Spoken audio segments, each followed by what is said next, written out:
देखिए बिल्कुल साफ साफ सबको पता है कि सर ये जो बिल बने हैं, ये बिल बने हैं डायरेक्ट मार्केटिंग वालों के लिए। और डायरेक्ट मार्केटिंग का जो काम है उसमें एक आपको विकल्प दिया गया है।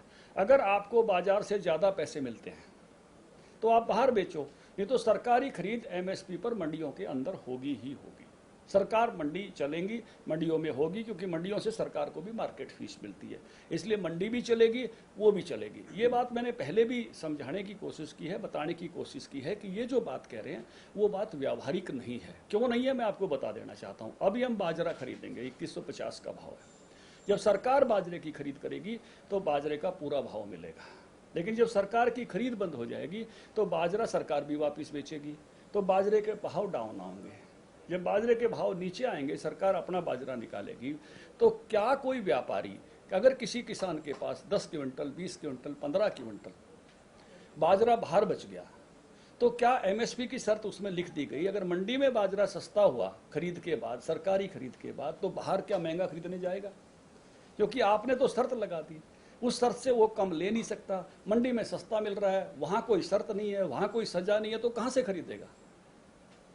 तो सरकारी खरीद की गारंटी है, एमएसपी पर गारंटी है, लेकिन बाहर अगर उसको बाध्य कर दिया तो उसके कारण से जो असुविधा होगी, ये कांग्रेसी लोग किसानों को असुविधा में डालना चाहते हैं, झूठ में डालना चाहते हैं। वो आपको भी समझ रहे हैं। अब हम सरसों खरीदेंगे अगली फसल की रबी पे, जब सरकार खरीदती है तो भाव पूरे होते हैं।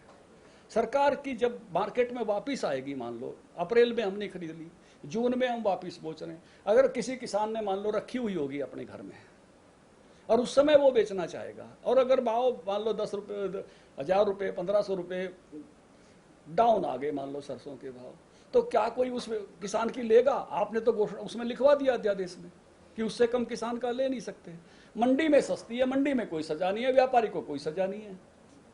जब व्यापारी की निकलेगी, जब सरकार किसी व्यापारी को देगा, तब फिर क्या करेंगे?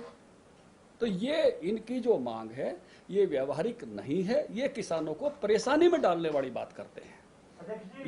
ये जानबूझकर ऐसी बात करते हैं जिससे किसानों को परेशानी हो जाए। सरकार ने जैसे पहले एक एक दाना खरीदा है, वैसे ही एक एक दाना मंडियों में किसानों का खरीदेगी और एमएसपी पे खरीदेगी, मंडियों में खरीदेगी। इनकी झूठ जो है वो जो ही खरीद होगी तो किसान भाई भी समझ जाएंगे कि इन्होंने कभी किया तो कुछ है नहीं। मैंने आपके सामने कई विषय गिनाए, ना 50% प्रॉफिट के साथ कभी सब फसलों के दाम दिए, ना स्वामीनाथन इन्होंने बढ़ाया, ना उसको इम्प्लीमेंट किया, ना हुड्डा कमेटी को इम्प्लीमेंट किया, ना फसलों का ऐसा बीमा दिया, ना कभी 6-6 हज़ार सीधे जैसे प्रधानमंत्री मोदी जी दे रहे किसानों के खाते में पैसे दिए। ये तो बातों के वो हैं, किसानों के पक्ष में केवल बातें करना जानते हैं, उनके पक्ष में काम करना नहीं जानते। हुड्डा साहब ने खुद भाषण किया, गोवाड़ा में 10,000 रुपये में मुआवजा दूंगा, 6,000 से ऊपर की फाइल नहीं पाई। मैं कृषि मंत्री के नाते आपको ऑन रिकॉर्ड ये कह रहा हूं, चलाइए इसको। हमने 12,000 रुपये किया। ये मेरे झूठों के सरदार हैं।